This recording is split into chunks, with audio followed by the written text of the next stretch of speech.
ng gabi, tahimik ang buong baryo, pero sa kubo ni Lila, may mga ungol ng sakit. Ayoko na. Diyos ko, ayoko na. Bulong ni Lila habang nanginginig sa harap ng salamin. Bumubukol na naman ang likod niya.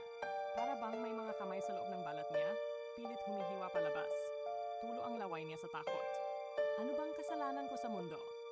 Sigaw niya habang nagsisimula nang maghiwalay ang katawan niya mula sa bewang. Dugo ang unang lumabas, tumulo sa sahig. Sumunod ang pagbitak ng laman. Parang pinipilas ang sarili niyang kaluluwa. Lila, hindi mo ito matatakasan, bulong ng matandang boses sa isip niya. Ang boses ng kanyang yumaong ina, na sunog na katawan ng natagpuan sa sapa 10 taon na ang nakalipas. Hindi ako katulad niyo. Hindi ako mamamatay tao. Umiyak siya habang lumilipad na ang kalahati ng kanyang katawan, pakpak na mistulang balat ng paniki bumuka sa hangin. Sa kabilang dulo ng baryo, may umiiyak na sanggol.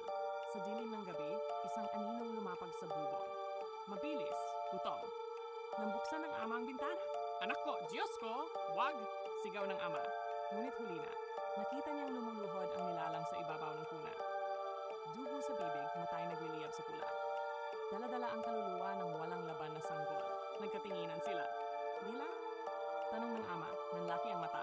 Tumulo ang luha sa duwang pisngi ng halimaw. Patawad, hindi ako ang gumusto nito. At sa bawat gabi ng kabilugan ng buwan, may umiiyak sa hangin.